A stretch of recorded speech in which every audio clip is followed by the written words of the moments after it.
Welcome once again. अभी हम लोग पढ़ने जा रहे हैं जोन स्कीम्स। जब हमने क्रॉनिक-पेनी मॉडल डेवलप किया, जब उसके बारे में देखा, तो मैंने आपसे ये बात की थी कि क्रॉनिक-पेनी मॉडल में दिखाया गया था कैसे बैंड्स बनते हैं, कैसे अलाउड एनर्जी बैंड्स होते हैं, कैसे अलाउड एनर्जी बैंड के बीच में बैंड गैप होता है। तो वो उस मॉडल की सबसे खास बात यह है कि वो बहुत ही मैथमेटिकली रिच होता है, बहुत बड़ा एक्सप्रेशन है जिसमें बहुत सारे अप्रॉक्सीमेशंस हमने किए हैं। डिफरेंट टाइप की एक्सट्रीम कंडीशन लेकर के हम उसमें फ्री इलेक्ट्रॉन कंडीशन से लेकर के बाउंड कंडीशन तक निकाल सकते हैं।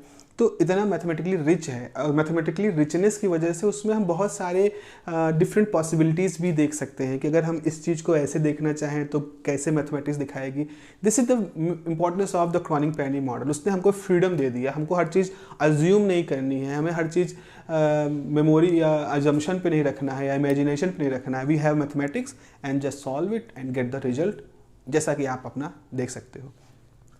तो हम उसी चीज़ को आज हम आपके साथ डिस्कस करेंगे और एक ऐसी जोन स्कीम के बारे में बात करेंगे विच इज़ मतलब उसको बनाना तो आसान है, उसको आप बना सकते हो, किताबों में बना भी है, लेकिन कहीं ना कहीं उसके पीछे हमारी जो रैशनैलिटी होती है वो हमको समझ में नहीं आती है, वो फंस जाती है। हमें समझ में आता है कि ऐसा कैसे बनाया जा रहा है, हालांकि उसकी रैशनैलिटी जो है वो बहुत ही क्वांटम मैकेनिकली स्ट्रॉन्ग तरीके से उसमें इंटेग्रल है और वो मैथमेटिक्स काफ़ी डिफ़िकल्ट कह सकते हैं है, इसलिए बहुत ज़्यादा उस पर डिस्कशन नहीं होता। But still there is a very nice way to represent that thing. बिना बहुत उस मैथमेटिक्स में डीप डाइव किए बिना भी हम बहुत ही थोड़ा सा अजम्पशन के साथ अपनी उस डायग्राम को बना सकते हैं।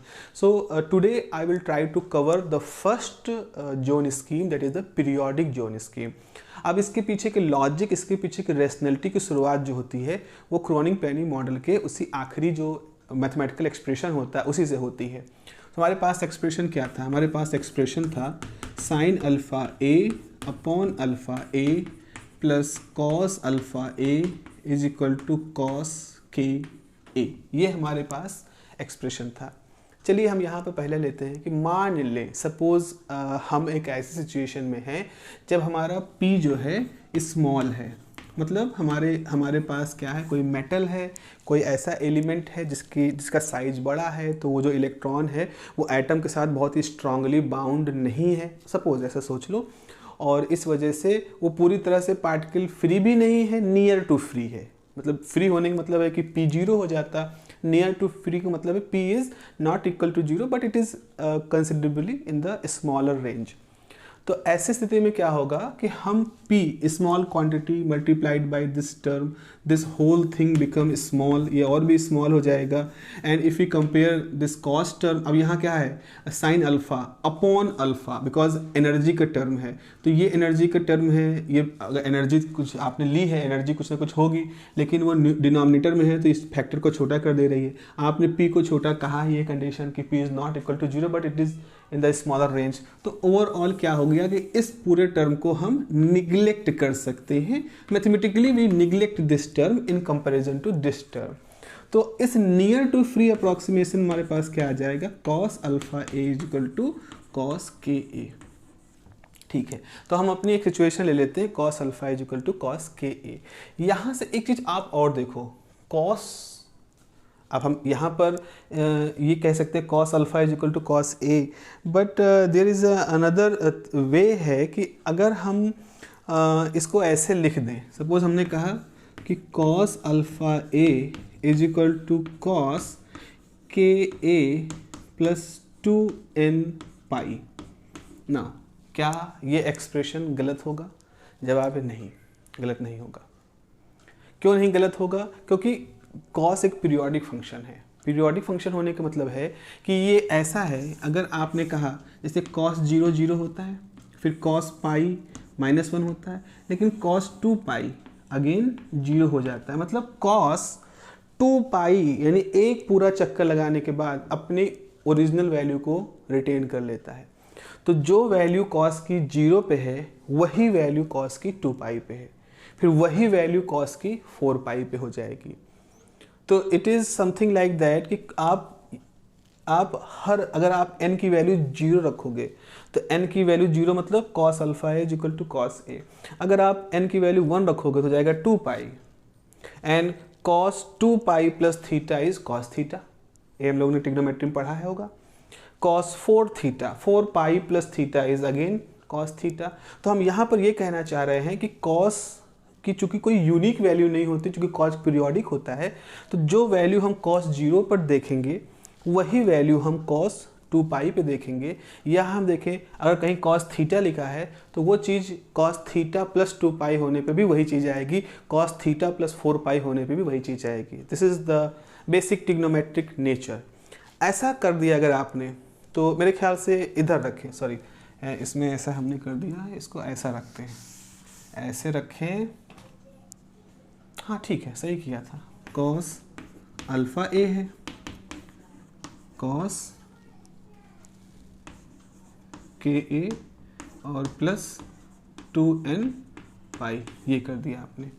अब यहाँ पे देखिए, यहाँ से आएगा cos alpha is equal to K A plus 2n पाई, ये वैल्यू हमारे पास आ जाएगी।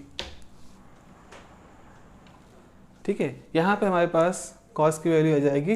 तो अब हम देखें यहाँ पर अल्फ़ा बराबर के ए से डिवाइड कर दोगे plus 2 pi by A into N, ये आ गया। ये बहुत ही इंपॉर्टेंट फार्मूला है हमारे पास, इसी से हम आगे सारी कहानी बनाएंगे। अल्फ़ा इज इक्वल टू के एन टाइम 2 पाई बाई ए। तो अगर हम n की वैल्यू देखो, n की वैल्यू 0 रखोगे तो अल्फ़ा इज इक्वल टू के आ जाएगा। और अल्फ़ा क्या है असल में, alpha is 2me by H cross square का अंडर रूट। तो k और e के बीच का रिलेशन आ जाएगा।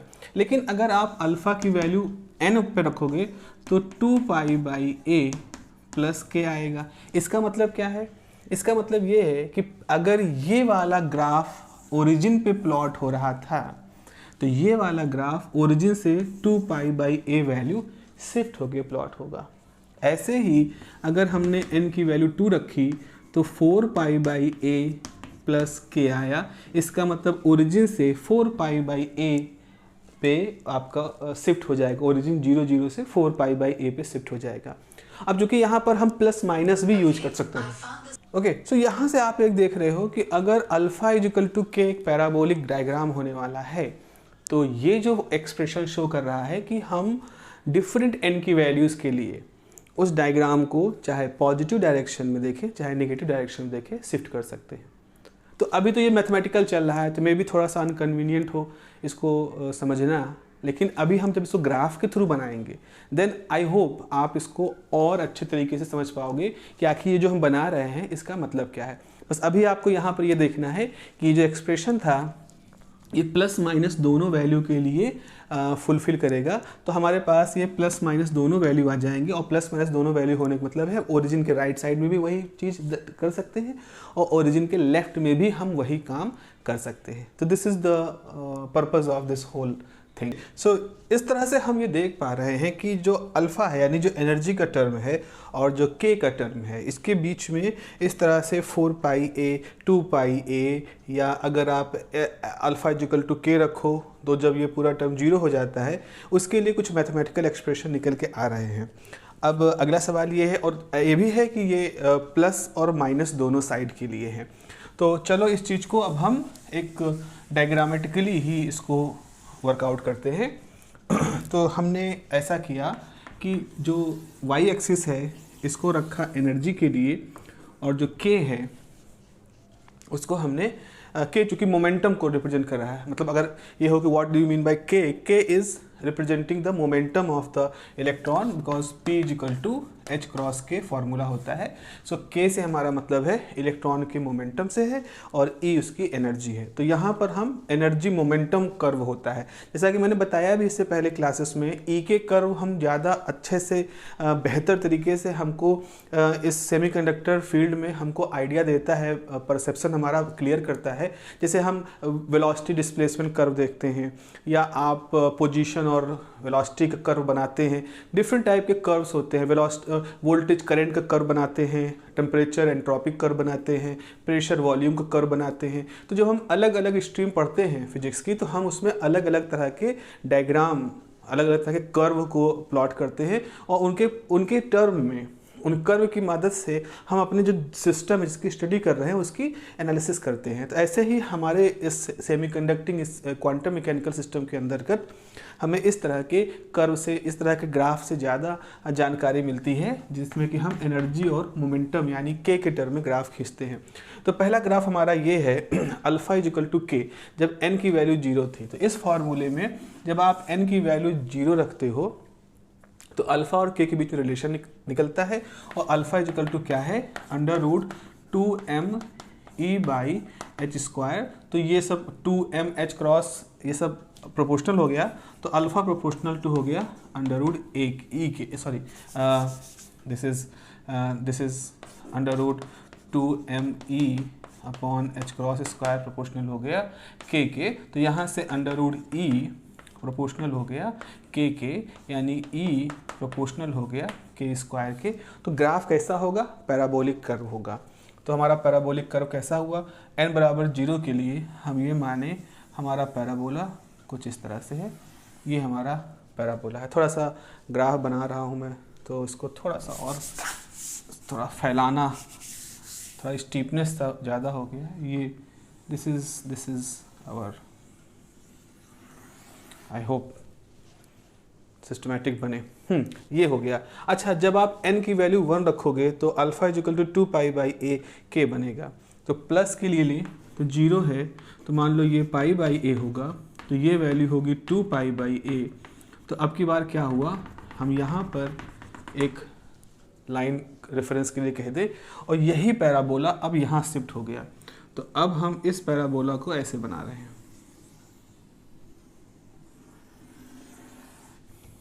ठीक है। वही पैराबोला शिफ्ट हो गया अगर हम इसको इस तरह से बनाएं, इस तरह का, ओके। फिर 2π/a, 3π/a, 4π/a, तो आपने 4π/a पर आपने इस तरह से ले लिया, तो यहाँ पर भी हमारा पैराबोला ऐसा बन जाएगा। ऐसे ही 6π/a पर हम लें तो यहाँ पर हमारा पैराबोला इस तरह से बन जाएगा। ऐसे ही -2π/a पे लें तो हमारा पैराबोला ये बन गया। 4π/a पे आप लेंगे पैराबोला इस तरह से बन गया। तो बच्चों, आप एक चीज़ यहाँ पर ख़ास तौर पे देख रहे हो कि हम अपने ईके डायग्राम को, जो कि हमने क्रॉनिक-पेनी रिलेशन से निकाला है, इस तरह का एक कर्व आ रहा है। अब यहाँ पे कुछ खास चीज़ें देखो देखो यहाँ पर कर्व्स जो हैं वो एक दूसरे को इंटरसेक्ट कर रहे हैं। तो जहाँ जहाँ इंटरसेक्ट कर रहे हैं, जरा सा वो रीजन हम देखें। जैसे यहाँ पर इंटरसेक्ट हो रहा है, ये इंटरसेक्ट है, ये इंटरसेक्ट है, ये इंटरसेक्ट है, ये इंटरसेक्ट है, ये ऐसे यहाँ पर भी इंटरसेक्शन। अभी थोड़ा सा ऊपर होना चाहिए। अब ये मतलब यहाँ पे हो गए, यहाँ हो गया, यहाँ हो गया। वो तो डायग्राम चूँकि एक नाप के तो हम बना नहीं रहे हैं, थोड़ा सा ऊपर नीचे दिख रहा है, but just figure these intersections. अब मैं इस चीज़ को एक अलग बनाऊँगा। इस इंटरसेक्शंस को हम थोड़ा सा अलग बनाएंगे और ज़रा देखेंगे कि वहाँ से क्या होता है।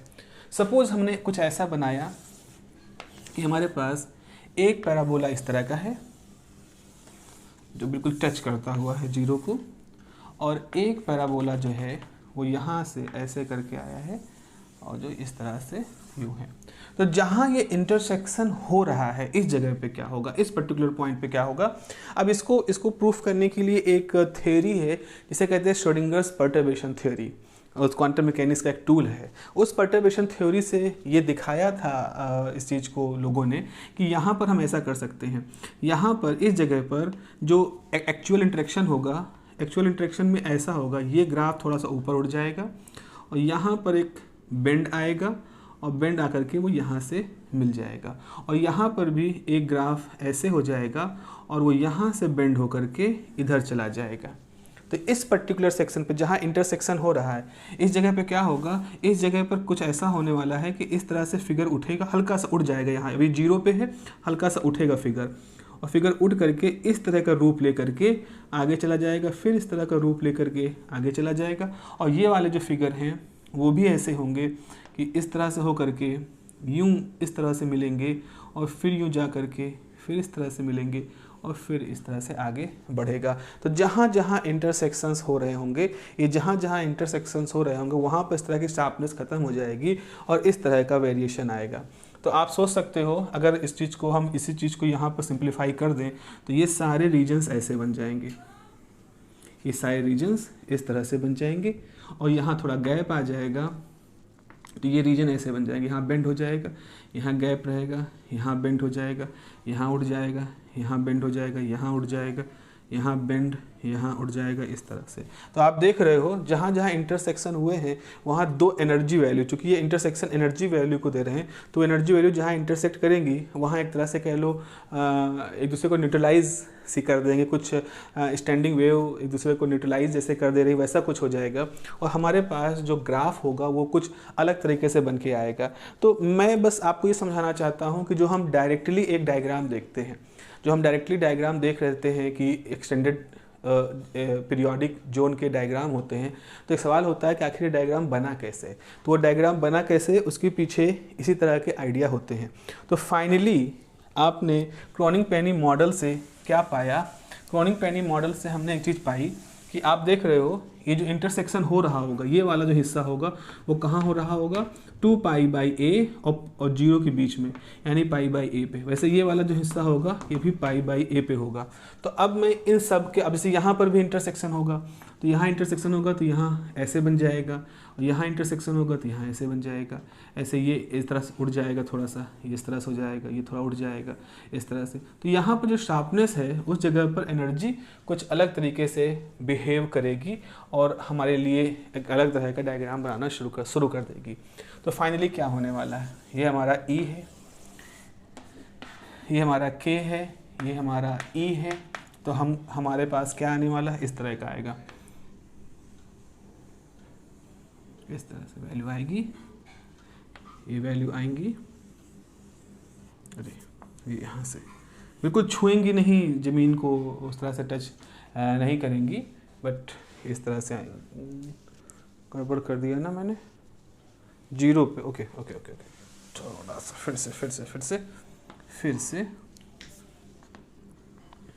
ऐसे होकर के यहाँ से यहाँ हल्का सा उठ करके फिर ये और यहाँ से इस तरह से, और फिर देखो 0 पे यहाँ पीक होगा इस तरह का, तो ये ऐसे थोड़ा सा ऐसे रहेगा, थोड़ा सा इसका रेंज ज़्यादा होगा।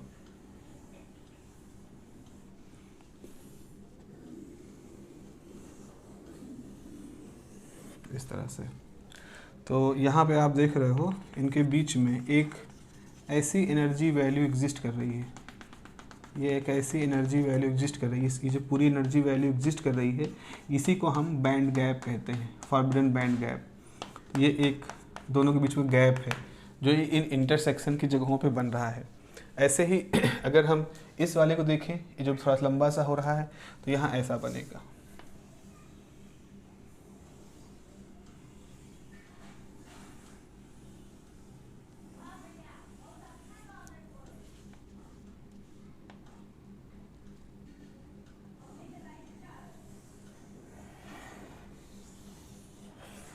और यहाँ पर थोड़ा सा बैंड गैप आपका कंपैरेटिवली बड़ा हो जाता है।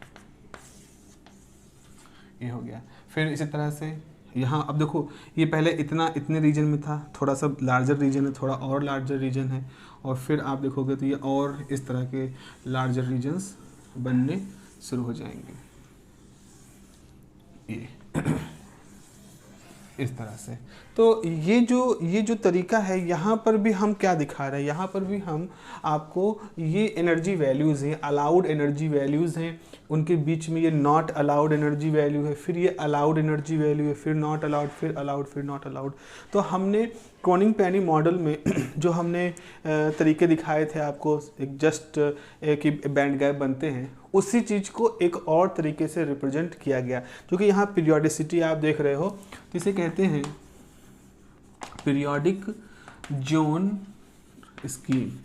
अच्छा, यहाँ पर एक सवाल होता है, why this zone word is use, zone word क्यों यूज होता है? तो अब ये जोन वर्ड जो यूज होता है ये सॉलिड स्टेट फिजिक्स की एक खास प्रॉपर्टी के तहत ये यूज हम लोग करते हैं। सॉलिड स्टेट फिजिक्स में हम एक प्रॉपर्टी यूज करते हैं जिसे कहते हैं रेसिप्रोकल स्पेस एनालिसिस।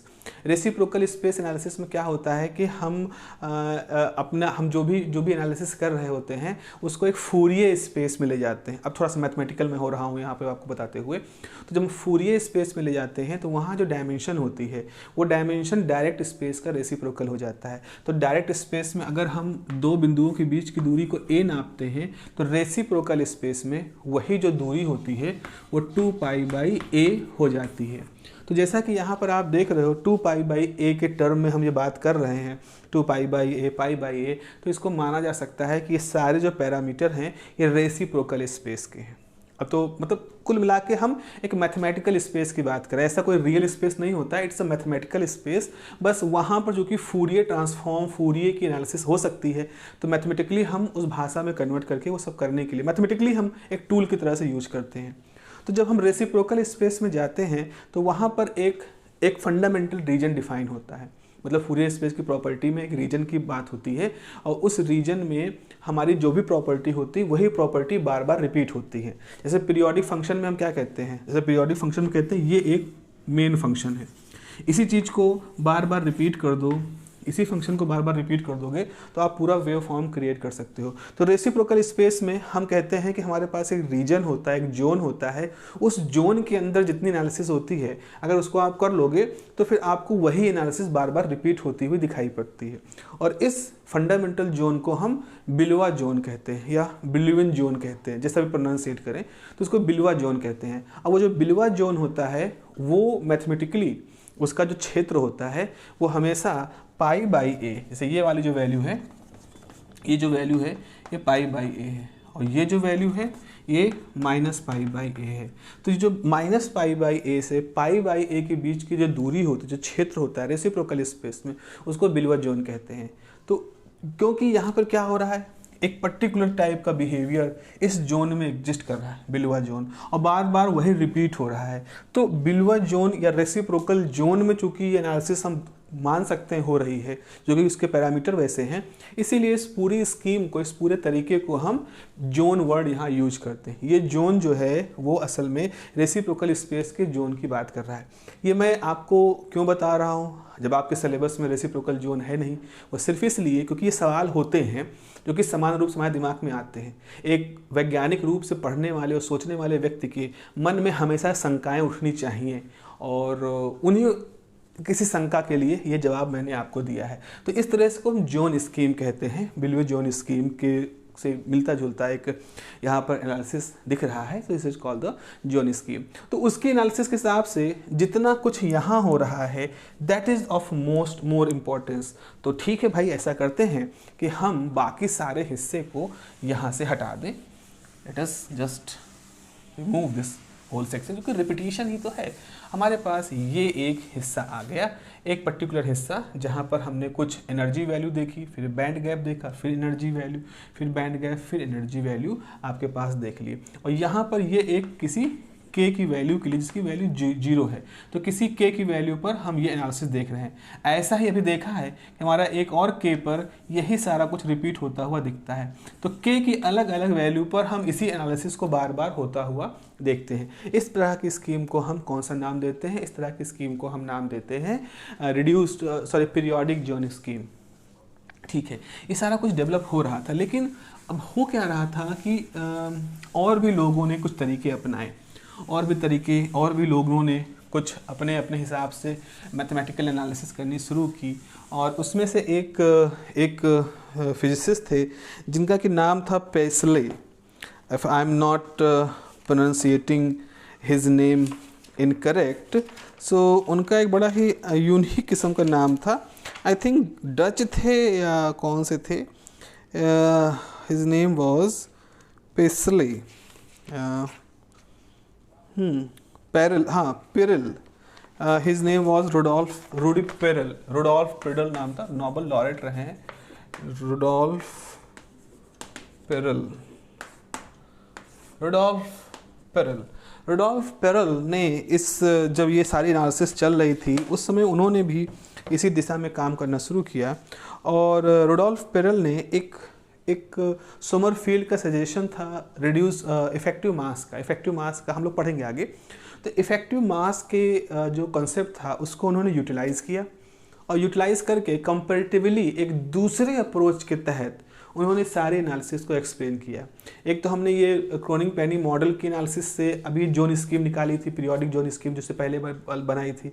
अब उसी समय 1930 के करीब ही रूडी पेरल या रुडोल्फ पेरल ने एक और एनालिसिस की with the help of effective mass analysis, और उसके थ्रू उन्होंने एक और मेथड बताया बैंड गैप बनने का, अलाउड वैल्यूज़ और नॉट अलाउड वैल्यूज़ को बनने का, और जिसकी वजह से हम एक और जोन स्कीम पढ़ते हैं जिसको हम कहते हैं रिड्यूस्ड जोन स्कीम या एक एक्सटेंडेड जोन स्कीम हम इसको पढ़ते हैं, एक्सटेंडेड फॉर्म में जो रहता है।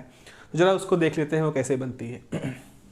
उसमें ऐसा होता है कि नियरली फ्री इलेक्ट्रॉन अप्रॉक्सीमेशन के लिए अगर आपने के लिया है, आपने ई लिया है, ये आपकी वैल्यूज़ हैं, और आप मान लो इस तरह का एक ग्राफ प्लॉट कर रहे हो। किसके लिए प्लॉट कर रहे हो? एनर्जी के लिए। तो आपने एनर्जी और के के बीच में इस तरह ग्राफ प्लॉट किया, ठीक है। इस तरह ग्राफ आता है हमारे पास। अब हमारे पास ये 0 है। अब हम जो बिलवा जोन है उन बिलवा जोन को यहाँ बना लेते हैं। तो हमने ये अपने बिलवा जोन बना लिए। ये पाई बाई ए है, ये भी माइनस पाई बाई ए है, फिर ये क्या हो जाएगा 2 पाई बाई ए है। तो यहाँ पर भी आपके पास हो जाएगा 2 पाई बाई ए, फिर 3 पाई बाई ए है। तो 5 तो नहीं बन गया, यहाँ होना चाहिए 3 पाई बाई ए है। यहाँ पर भी हमारे पास 3 पाई बाई ए है, 4 पाई बाई ए है, 5 पाई बाई ए है। 3 4 5 ये इस तरह से आपने जो पैराबोलिक कर्व था उसको कैसे थोड़ा सा ब्रेक कर दिया। ब्रेक क्या किया आपने? बस उसको जो बिलवा जोन की स्कीम्स थी उनकी बाउंड्री के साथ बना दिया। जस्ट लिख लें सबको। ठीक है, आई होप यहाँ तक कोई स्थिति में हमें कोई प्रॉब्लम नहीं होनी चाहिए। थोड़ा सा रंग बदल दें अपने चॉक का, क्योंकि हम यहाँ पर कुछ सुपर इम्पोजिशन करने जा रहे हैं। कौन सा नीला रंग है? ठीक है, अब देखें यहाँ पर। अब हम यहाँ पर क्या करेंगे? अब हम आपसे बताएंगे कि जो इफ़ेक्टिव मास है वो कॉन्सेप्ट यहाँ पे आता है। उस इफेक्टिव मास कंसेप्ट को अगर हम इस नॉर्मल पैराबोलिक कर्व पे लगाएंगे तो क्या होगा? हमारा कर्व जो होगा वो थोड़ा सा ऐसे हो जाएगा, यहाँ से जाके हल्का सा, यही जो कर्व है एनर्जी कर्व मतलब एनर्जी है, थोड़ा सा ऐसे हो जाएगा। और ये वाला कर्व थोड़ा सा यहाँ मुड़ेगा, फिर फॉलो करेगा और थोड़ा सा यहाँ पर ब्रेक कर जाएगा। आप देखो यहाँ पर हल्का सा गैप है। ऐसे ये वाला कर्व है वो भी यहाँ पे आके मुड़ जाएगा और ऐसे फॉलो करेगा और फिर ऐसे हो जाएगा। वैसे ये वाला कर्व है वो यहाँ आके मुड़ जाएगा और फिर ये ऐसे आके इस तरह से हो जाएगा। ऐसे ये वाला कर्व है वो यहीं मुड़ जाएगा और फिर आगे जाके कहीं पर इस तरह से बेंड हो जाएगा। तो जो वाइट कलर है that is normal free electron का parabolic curve. But if we consider the effective mass concept of effective mass of electron, then हमारे जो कर्व है एनर्जी कर्व में वो इस तरह से एक सेचुरेशन सा आने लगना शुरू हो जाता है। इसलिए कर्व सीधे बढ़ के फिर हल्का सा बेंड होता है, हल्के से बेंड होने शुरू हो जाते हैं। ऐसा ही बेंडिंग हम यहाँ पे भी सोचें, ऐसा ही बेंडिंग हम यहाँ सोचें तो ये ऐसे हो जाएगा और ये वाली वैल्यू जो है हल्का सा यहाँ बेंड करेगी और फिर ये हल्का सा इधर बेंड कर जाएगी। ओके, फिर ये वैल्यू यहाँ पर हल्की सी बेंड होगी और ये इधर हल्की सी ऐसा ही कुछ यहाँ पर बेंड हो जाएगी। थोड़ा सा ऐसे बना दिया, ये भी ऐसे ही यहाँ पर भी ऐसे ही बेंड हो जाएगा और थोड़ा सा ये यहाँ पर ऐसे हो जाएगा। कुछ थोड़ा सा मुझसे गड़बड़ हो गई है, ये थोड़ा दूरी कम ज़्यादा होने से। अब एक चीज़ खास देखो, यहाँ पर क्या हो रहा है, इस तरह से अगर आप देखोगे तो ये एक वैल्यू आप यहाँ पर लाइन ड्रॉ कर सकते हो जो कि इन बेंड पॉइंट से होकर के सीधे जा रही है। ऐसे ही इस बेंड पॉइंट से सीधे होकर के एक वैल्यू जा रही है, इस तरह से इस बेंड पॉइंट से होकर के जा रही है। इसी तरह से आप यहाँ देखो, इन बेंड पॉइंट को मैच करती हुई एक वैल्यू है तो यहाँ जा रही है और इन बेंड पॉइंट को मैच करती हुई एक वैल्यू है यहाँ जा रही है। अब मैं इन सारी वैल्यूज़ को थोड़ा थोड़ा शेडेड कर देता हूँ ताकि थोड़ा पहचान इनकी बन जाए। ऐसे ही ये है, ऐसे ही आपने ये दिखा दिया। इस तरह से यहाँ से भी आप एक वैल्यू को दिखा सकते हैं। ये देखो, ये भी एक रीजन है, ये भी एक हिस्से हैं।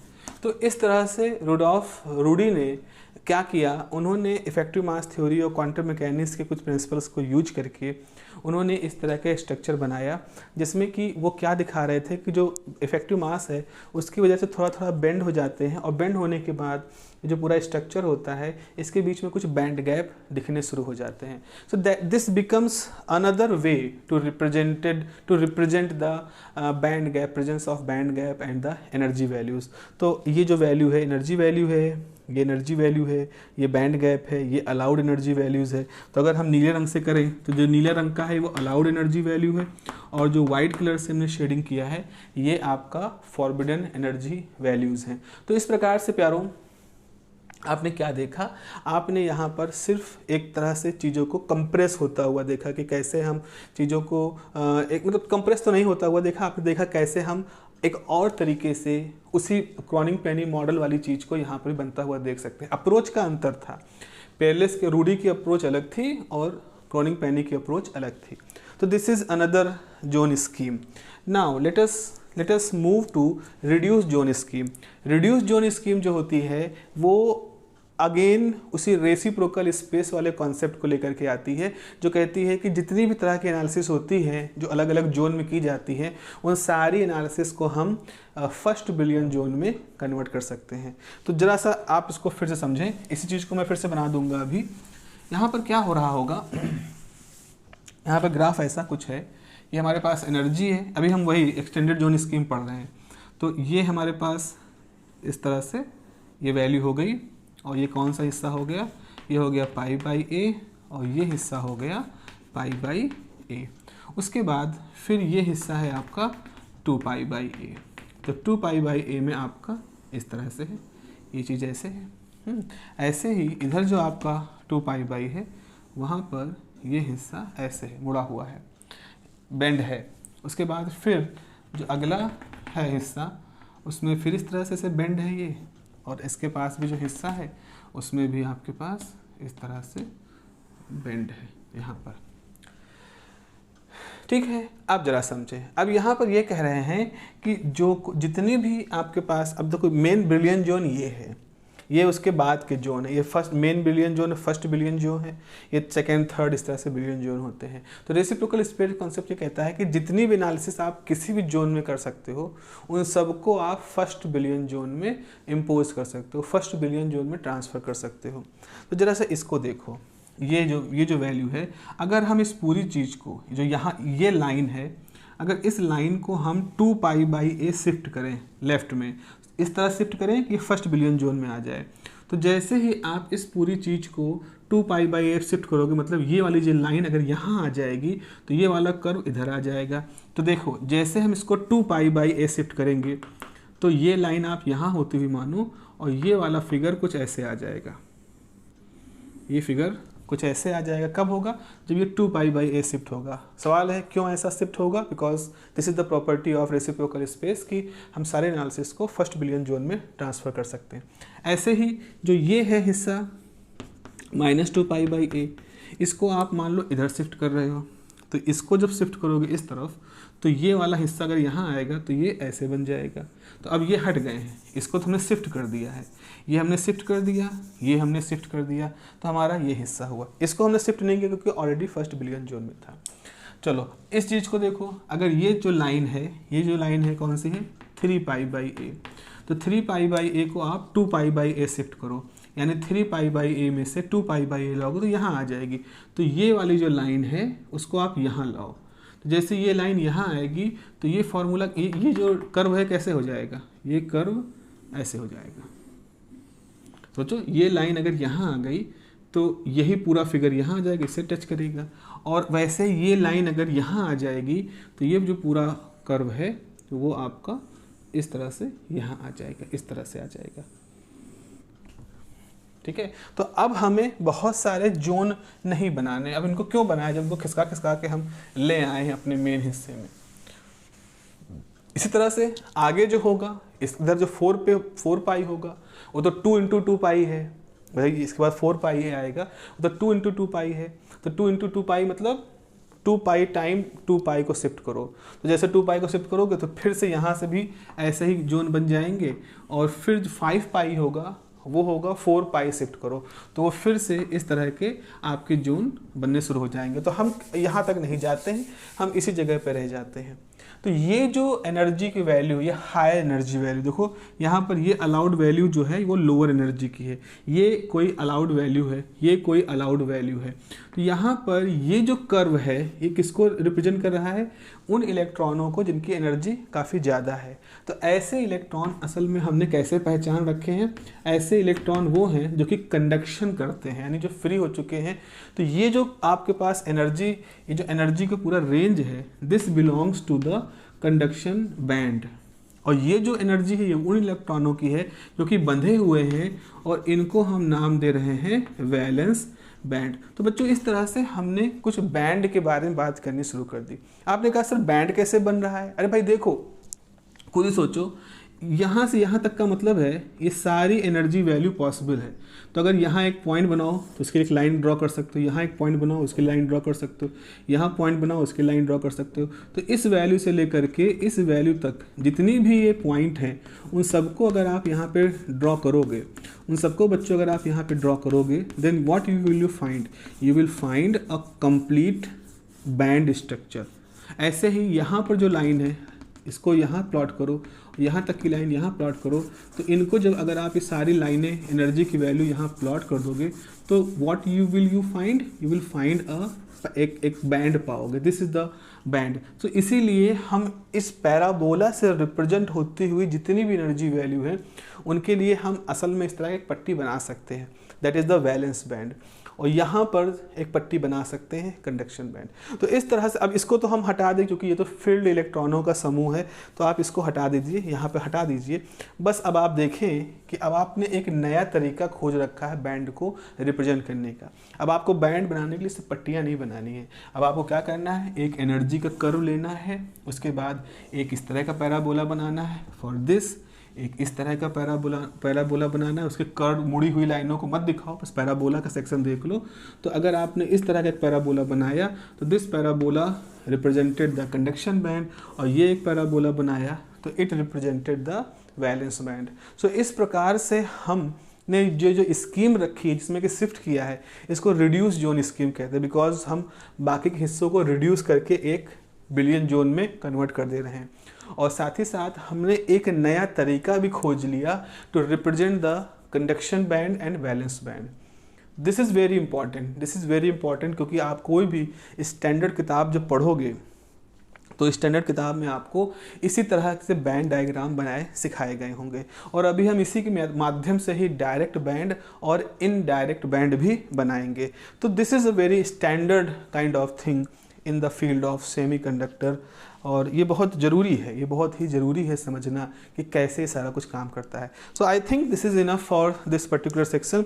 आज हमने 3 तरह की चीज़ें पढ़ी हैं, हमने 3 तरह के बैंड स्ट्रक्चर के बारे में पढ़ा है, and I am very positive कि आपको ये चीज़ें समझ में आई होंगी।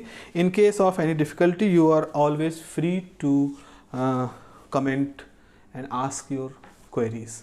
Okay, till then have a nice day, take care, bye bye.